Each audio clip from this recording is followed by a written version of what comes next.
semuanya, senang bertemu kembali dengan kalian. Kak Masta hari ini bawakan renungan yang berjudul Kapaknya Mungkin Sudah Tumpul.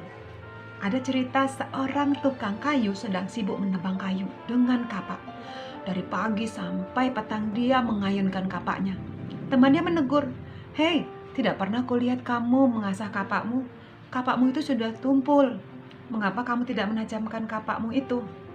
Tukang kayu itu berhenti sebentar. Tanpa menoleh dia menjawab, "Karena aku terlalu sibuk." Lalu dia mengayunkan kapaknya dan mengayunkan lagi dan mengayunkan lagi. Penebang itu merasa lelah dan dia berhenti untuk beristirahat. Lalu teringat saran temannya dan dia pun mengikuti saran temannya itu. Dia pun mengasah kapaknya adik-adik. Dan setelah itu dia melanjutkan pekerjaannya. Akhirnya pekerjaannya cepat selesai. Adik-adik, kalian tahu nggak kapak? Kapak biasanya digunakan untuk menebang kayu. Kapak yang tajam diperlukan untuk bisa menebang kayu dengan baik. Jadi kalau tumpul kapaknya, pekerjaan akan terasa lama. Semakin tajam kapak, maka makin ringan dan cepat selesai kerja tukang kayu. Sebab itu, tiap waktu penebang dari waktu ke waktu akan mengasah kapaknya. Sungguh bodoh tukang kayu yang begitu sibuk sehingga tidak punya waktu untuk mengasah kapaknya. Bodoh. Mungkin juga kita bodoh. Setiap hari kita sibuk tak menentu, sehingga kita tidak punya waktu untuk menajamkan diri. Menajamkan diri, maksudnya apa Kak Masta?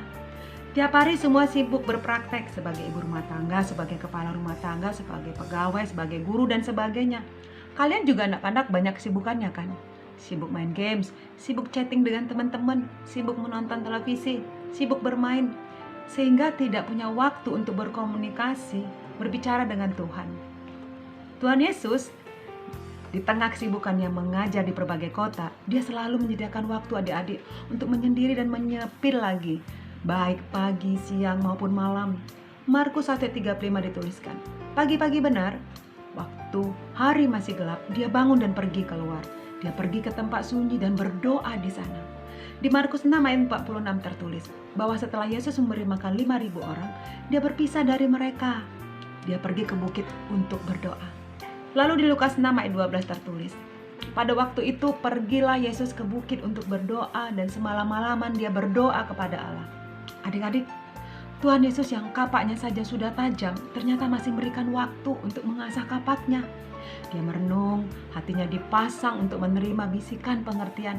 Seperti kata pemazmur, Mazmur 49 ayat 3, yang direnungkan hatiku ialah pengertian. Kita semua sibuk, kalian anak-anak juga punya kesibukan bukan? Kerjakan tugas-tugas sekolah, tugas-tugas di rumah, sibuk bermain. Mama juga sibuk mengurus ini dan itu, papa juga kerja ini dan kerja itu. Saking sibuknya, kita tidak sempat memikirkan apa sebabnya kita begitu sibuk. Apa sih tujuan dari kesibukan itu?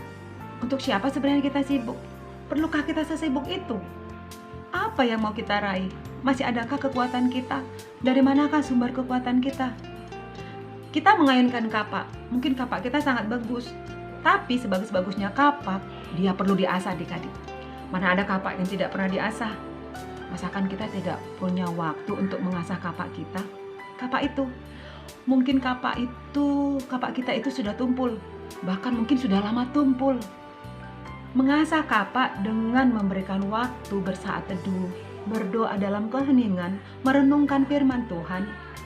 Melalui doa dan firman Tuhan yang kita renungkan, maka hidup kita lebih tajam lagi untuk menjadi orang yang berhasil dan lebih baik.